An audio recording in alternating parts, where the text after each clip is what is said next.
What's happening, my wellness companions? This is AJ Webb, your SLV Health Wellness Coordinator, and perhaps you've experienced a similar situation with your relationship with running. Check these guys out.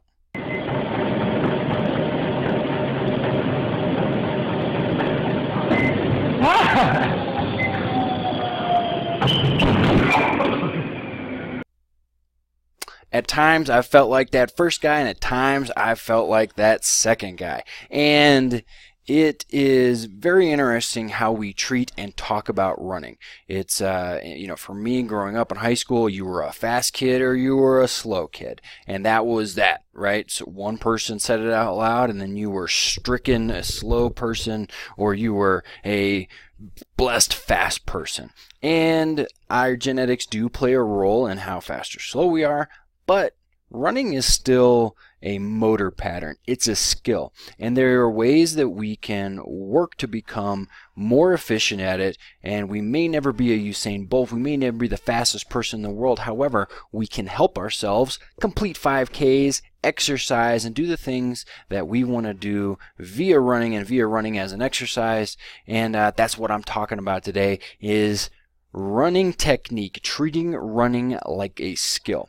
Now, when I was in high school from 2001 and 2005, lots of my friends had AOL Instant Messenger, or they had typing lessons, and I would go to the computer lab and they would just be hammering it out, and I'd be hunting and pecking. And I wasn't the only one hunting and pecking, but I really struggled with this. I was like, man, everyone's so fast. And as we got older, moved through high school, we had to type more and more papers, and it was something I struggled. I struggled all the way through college. I dreaded typing papers. I didn't want to type papers. Why can't I handwrite stuff? And then when I did it, it was just arduous and awful. And then I remember in 2010, as an intern, someone was watching me type, and you know how great that is, right? So I'm hunting and pecking, watching and type, and it's, my future supervisor, the future COO of that company, and, she was cool. She didn't make fun of me, right? But I was, I'm embarrassed because how slow I typed, like I was stricken with this, right? And I made a decision after that I was going to learn how to type. So I found a little program, a little game, one of those things where the letter falls and you hit it and it gives you exercises for the home row. I decided I was going to do that for 5 minutes a work day for a year. I committed to that. I used the program. I changed my attitude about whether or not I was stricken a poor typer, and I was able to improve my typing speed. Big whoop, high five. Well, here's what I learned, okay? Not a typing fairy out there. There's no typing fairy. There's not a blessed select few. And the proficient typing takes practice, dedication to technique, the humility to say, I gotta think about this differently and try it a little bit harder, and a growth mindset. That was a big change for me, saying I can learn most things that I'd like to, and I'm not just stuck with whatever's going on. What's this got to do with running? There is no running fairy either, okay? You're not stricken this or stricken that. Yeah, genetics are a thing, but you can improve on your own running via your training, via these things. I mean, these are the things that I figured. That fast person, I am slow. They can run forever. I can't run for beans. I wish I was fast. And, for me, running was very interesting because I was a lineman all through high school. I never thought of myself as a fast player. I played with some really fast players, but it wasn't until I was a freshman like Coach Pasquale said, dang, Webb, you are fast. And after that, I decided I was a fast defensive lineman, and I played the rest of my career getting faster and faster every year through committing to technique, getting coached. And that was a good situation for me. And all it was is an attitude switch, a paradigm shift, and a commitment to the technique. Okay, now I have been blessed with the ability and some of the genetic qualities to be able to do that, but it wasn't expressed that I didn't get the performance out of it until I changed those other things. Okay, so with no running failure, and again, no amount of practice is going to make you Usain Bolt, but you can improve your own self. why is that useful for us? Why do we want to even spend the energy? Again, I didn't want to type. I didn't look forward to it. I probably shaved off hours and hours of time that I would have spent typing to do other things in my life just because I invested that little bit of time. Also, that wasn't at the expense of my life. The typing part, we don't want to get ourselves hurt or anything like that. So I'm going to go ahead and move along. During this complete 5K project, we've been using a technique called the pose method. And when I say using, we've been drilling it after a dynamic warm-up.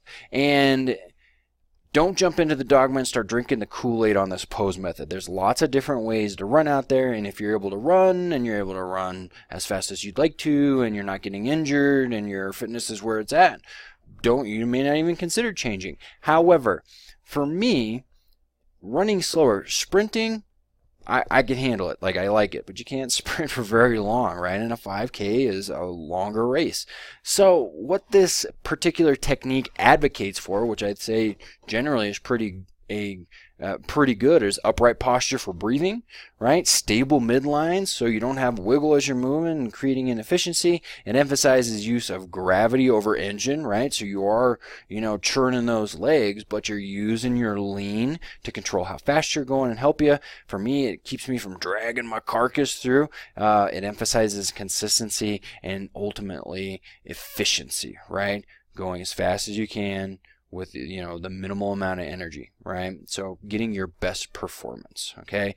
The performance has a lot to say about heel striking and this and that about it, but if you can heel strike and you're not getting hurt, don't worry about it. You still can get some value through these other things, but mid-foot and toes isn't the cure-all, I don't think. Okay? Again, don't drink the Kool-Aid on all of it. What we practice is we go through the C2 5Ks and we do a few different drills. Now, to get an idea what this pose method is all about, I've got these links that I'll put into the description, so you can check those out. You can ask me some questions about it if you would feel inclined to. It's the technique that I'm committing to and that I'm encouraging some other people to check out, right? Because it is pretty simple to learn, and it does offer some things of value, right? I would encourage you to forget about the running fairy. Running is a skill. You are not, you may be blessed or cursed, but for the most part, you have the opportunity to improve. Focus on your technique. Don't default into, they used to have this thing in the lineman shuffle where you just kind of crank and you look busy, but you're really not getting too far and you're not really helping yourself recover. And then take what is useful, discard what is not. That is a Bruce Lee Jeet Kune Do mantra. Thank you so much for watching. If these videos are helpful at all, share them with your friends, bring them to a running session, and I look forward to seeing you complete a 5K. Toodles.